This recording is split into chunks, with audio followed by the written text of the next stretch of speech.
तो निश्चित तौर पे गवई साहब का जो फैसला है उसकी तो जितनी प्रशंसा करी जाए, जितनी तारीफ़ करी जाए उतनी कम है। अब हमें वाकई थोड़ा सा एक आस उम्मीद जगी है कि माननीय सुप्रीम कोर्ट की तरफ से बहुजनों के हित में भी कुछ फैसले आएंगे और आने वाले समय में हमें सुप्रीम कोर्ट में भी कुछ हमारे बहुजन जज दिखाई देंगे। लेकिन अब देखने वाली बात यह है कि गवई साहब अपने कार्यकाल के भीतर इस तरह के कितने फैसले लेकर उनको क्रियान्वित कर पाएंगे। कुछ लोग कह रहे हैं कि जजों में भी अब ये लागू हो जाना चाहिए। बिल्कुल, मैं तो खुद कहना चाह रहा हूँ कि जजों में भी आरक्षण लागू हो। ये कॉलेजियम सिस्टम में सुधार होने की ज़रूरत है, क्योंकि समय के हिसाब से सब चीज़ें बदलती हैं। जैसे पहले हमारी बोली भाषा कुछ और थी, पहनावा कुछ और था, रहन सहन कुछ और था। समय के साथ साथ टेक्नोलॉजी के साथ चीज़ें चेंज हुई। पहले आदमी उस पे जाता था, बैलगाड़ी पे जाता था, अब आदमी कार पे जाता है। अब ट्रांसपोर्ट के नए नए साधन आ गए। तो उसी तरीके से सुप्रीम कोर्ट में सिर्फ जाति विशेष के जज ना हो, सभी जातियों के जज हों, क्योंकि जिनके पैर न फटी बेमाई वो क्या जाने पीर पर आई। अगर कोई दलित पिछड़ा होगा तो वही किसी दलित पिछड़े के दर्द को समझ सकता है। कहते हैं कि योग्य नहीं होते हैं इस कैटेगरी के लोग, न्याय व्यवस्था में जो है न्याय नहीं दे पाएंगे। इसमें बिल्कुल बहुत अच्छा सवाल किया। इस पे मैं आपको एक बात बताना चाहता हूँ। क्या हमारे देश में अगर कोई बच्चा जिसका IQ लेवल 150 से ज़्यादा हो वो आइंस्टीन या न्यूटन बन सकता है? कोई मान लो गरीब गांव में पैदा हुआ दलित पिछड़े का बच्चा हो, क्या वो बन पाएगा?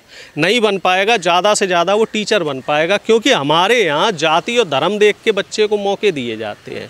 वही कुछ देश ऐसे हैं यूरोप के जहाँ जाति और धर्म ज़्यादा मायने नहीं रखता और वहाँ वो बच्चा पैदा होता है तो वो न्यूटन आइंस्टीन बन जाता है। हमारे देश में न्यूटन आइंस्टीन क्यों नहीं बने? क्योंकि हमारे देश में जो साधन संसाधन और ये जो व्यवस्थाएँ हैं कुछ जातियों के पास ही रही हैं। और अगर ये सभी जगह सुविधाओं का बराबर डिस्ट्रीब्यूशन हो जाता और शुरू से रहता, सबको मौके मिलते। अब कोई व्यक्ति अगर साइकिल चलाना नहीं जानता है, उसे आप साइकिल पकड़ा दो तो क्या होगा? वो साइकिल चला पाएगा? भैया पहले उसे साइकिल चलाना सिखाओ।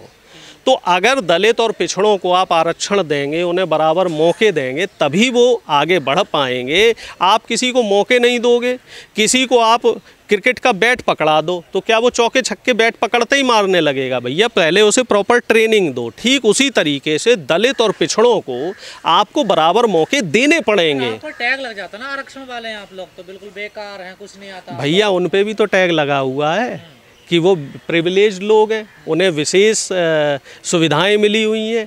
आप रिटन में देख लीजिए उनके नंबर कितने आते हैं। बाकी परीक्षाएं छोड़ दो, UPSC की परीक्षा का परिणाम उठा के देख लो। रिटन में उनके नंबर देखो, हमारे नंबर देखो, फिर इंटरव्यू में उनके नंबर देखो, हमारे देखो। तो उन्हें विशेष कृपा मिल जाती है। 95 नंबर आते हैं, हम तब भी नहीं पहुंच। रिजल्ट देखो ना, प्रत्यक्षम किम प्रमाणम। जो प्रत्यक्ष आपको दिख रहा है उसको प्रमाण की क्या आवश्यकता है? मान लीजिए 700 नंबर किसी व्यक्ति को पिछड़े को मिले हैं और 700 ही सवर्ण को मिले हैं, तो उसको इंटरव्यू में 200 में से 180 दे देते हो, पिछड़े को 140 दे देते हो। चलता रहेगा ऐसा जब तक देश में जातीय जनगणना नहीं होगी, जब तक देश में उच्च आसीन पदों पर दलित पिछड़े लोग नहीं बैठेंगे, जब तक सुप्रीम कोर्ट में 50% से ज़्यादा दलित पिछड़े जज नहीं बनेंगे, जब तक मीडिया में 50% दलित पिछड़े मालिक नहीं होंगे, तब तक इस तरह की व्यवस्था चलती रहेगी। और ये व्यवस्था बदलने के लिए बहुजनों की सरकार आनी जरूरी है, बहुजनों का व्यवस्था में आना जरूरी है। एक बात और कही है कि न्यायपालिका पे लोगों का विश्वास बना रहना चाहिए, वो स्वतंत्र रहनी चाहिए। बहुत बड़ी बात कही है। और आखिर उन्हें ऐसी बात क्यों कहनी पड़ी? कितनी पीड़ा रही होगी उनके मन में, ये बात सोचिए ना कि आखिर उनको मजबूर होना पड़ा, क्योंकि वो शोषित वंचित समाज से आते हैं।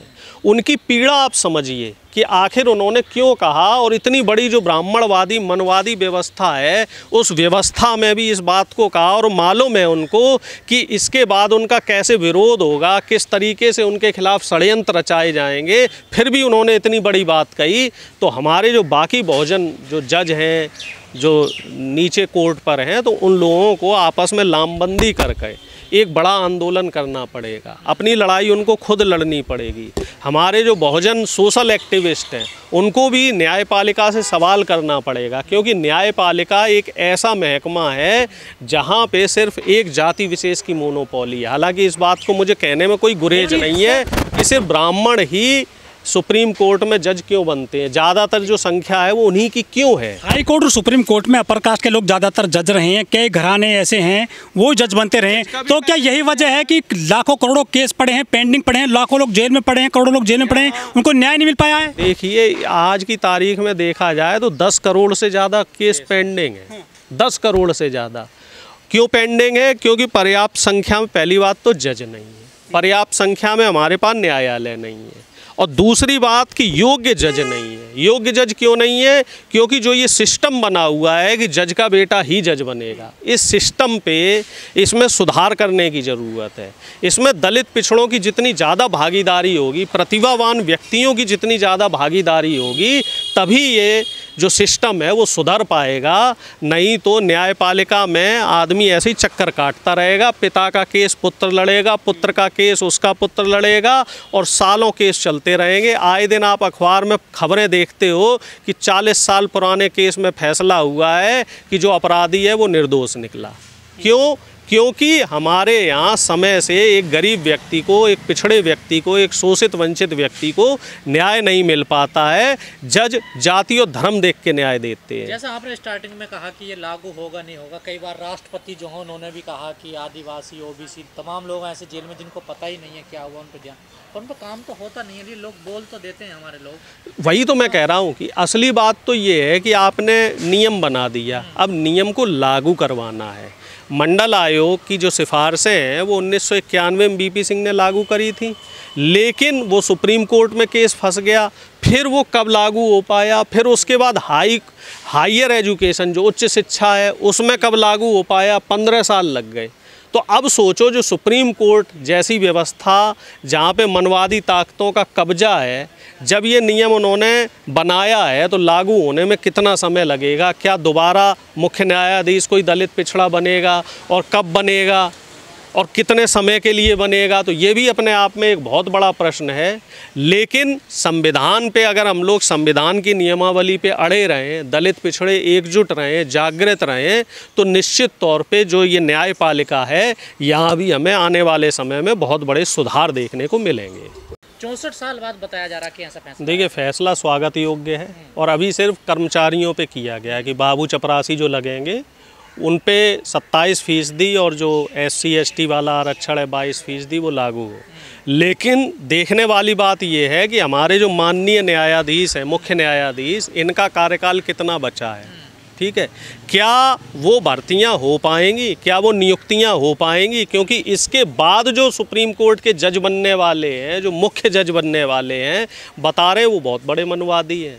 ये इन्होंने लागू तो कर दी, चूँकि ये बुद्धिस्ट विचारधारा के और बहुजन विचारधारा के जज थे, इनके अंदर दर्द था, इन्होंने उस पीड़ा को आजीवन झेला, इसलिए उन्होंने इस बात को लागू किया और कहा भी कि 75 साल के बाद बताओ अभी भी यहाँ आरक्षण नहीं है। जो न्याय देने वाले लोग आरक्षण नहीं दे पा रहे हैं, न्याय नहीं दे पा रहे हैं, तो बाकी महकमे क्या करेंगे? और उन्होंने तो बाकायदा हाई कोर्ट और सुप्रीम कोर्ट के जजों को भी बोला है कि न्याय जो है वो न्याय की तरह रखो, उसमें जाति धर्म ना देखा जाए, क्योंकि न्याय व्यवस्था इस समय हमारी सबसे ज़्यादा चरमराई हुई है।